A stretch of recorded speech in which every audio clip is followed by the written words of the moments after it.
بسم اللہ الرحمن الرحیم۔ اکثر یہ سوال کیا جاتا ہے کہ قربانی کا چاند نظر آنے کے بعد بال کٹوانا اور ناخن ترشوانا منع ہے، اور اگر کسی نے ناخن ترشوا لیے یا بال کٹوا لیے تو اس کی قربانی ہوگی یا نہیں؟ تو اس کا جواب یہ ہے کہ حکم تو یہی ہے کہ جو شخص قربانی کرنا چاہتا ہو، ذی الحجہ کا چاند نظر آنے کے بعد وہ نہ بال کٹوائے اور نہ ہی ناخن ترشوائے۔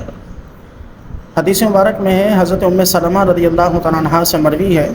بیان کرتی ہیں کہ رسول اللہ صلی اللہ تعالیٰ علیہ وسلم نے ارشاد فرمایا،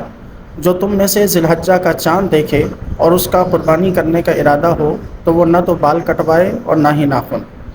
مگر یہ یاد رکھنا چاہیے کہ چاند دیکھ کر بال نہ کٹوانا اور ناخن نہ ترشوانا یہ مستحب عمل ہے، واجب نہیں۔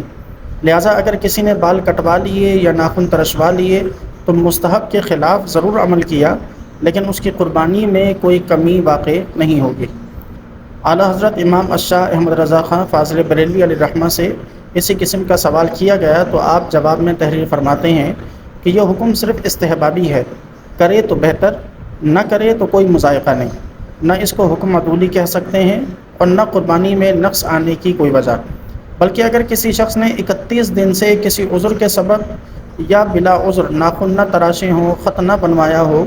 اور چاند ذی الحج کا ہو گیا تو وہ اگرچہ قربانی کا ارادہ رکھتا ہو اس مستحب پر عمل نہیں کر سکتا کہ اب اگر 10ویں دن تک رکھے گا تو ناخن اور خط بنوائے ہوئے 41واں دن ہو جائے گا، اور 40 دن سے زیادہ نہ بنوانا یہ گناہ ہے، مستحب عمل کے لیے گناہ نہیں کر سکتا۔